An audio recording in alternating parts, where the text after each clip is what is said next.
Hey, hi boys and girls, welcome back. I believe it's Tuesday. So today we're going to be working on our anthology, which if you look here in the top left corner, the genre is an informational article, which means an article that is going to tell us some information, which makes sense because our essential question is how can learning about the past help you understand the present? So we've already talked about this quite a bit and how history and the past helps us to make different choices nowadays, right?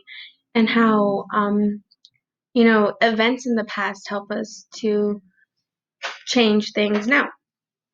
So we're going to be learning about how the Spanish came to the United States, right?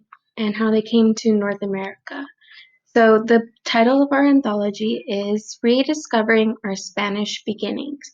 So in our other story, we learned about how the English or the people from England came to North America, but now we're going to learn about how people from Spain came to North America. So we'll get started. So if you look at this picture, it's captioned, St. Augustine, Florida is the oldest city in the United States. Its history begins with the founding of Florida by the Spanish conquistador Juan Ponce de Leon. So in 1493, Ponce de Leon began his career as a member of Christopher Columbus's second expedition.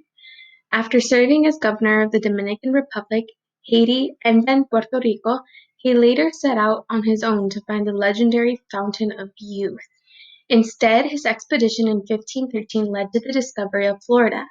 He claimed the peninsula for Spain. It was named La Florida after a Spanish feast of flowers. So, the Fountain of Youth was like this myth, right? Where people believed that if you drank from the fountain, then you would stay young for a really long time, possibly forever. So he went looking for that. Spain's stronghold. Establishing a colony on La Florida was easier said than done. After Ponce de Leon's discovery, 6 more expeditions were made to the Spanish-ruled peninsula. Unfortunately, all attempts to settle there failed. European crops would not take hold in the soil. This meant that settlers would have to depend on supplies from Spain to survive. Explorers also noted the heat, humidity, frequency of tropical storms, dangerous animals, and hostile native tribes as reasons not to settle. Florida was seen as a risk and ignored for many years. So what were some reasons why people did not want to settle in Florida? They listed quite a few here. Florida, in 1564, France successfully established Fort Caroline, 35 miles north of where Ponce de Leon had landed. The Spanish king found this unacceptable.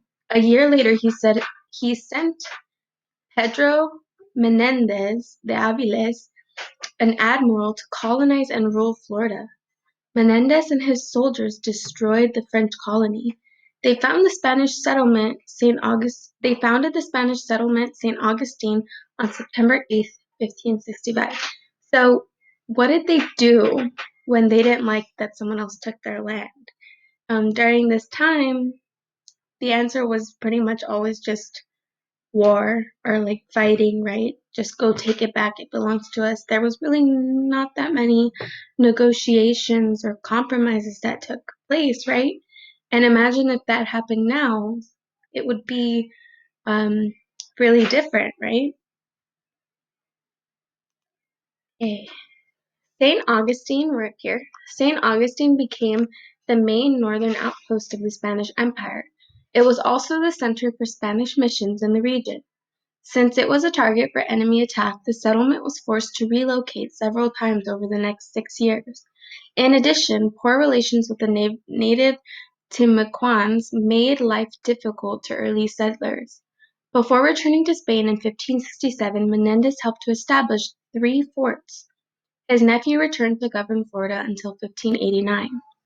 Before long, the English were becoming a threat to Spanish Florida. After Jamestown was settled in 1607, the English continued to colonize up and down the east coast. The Spanish settlers were also under constant attack from pirates and enemy ships. Finally, money from Spain allowed for the building of a massive stone fortress called the Castillo de San Marcos. This fort remains St. Augustine's most historically significant monument. So it still exists. It still has not fallen. And here it's going to tell us a little bit about it. A fearsome fort.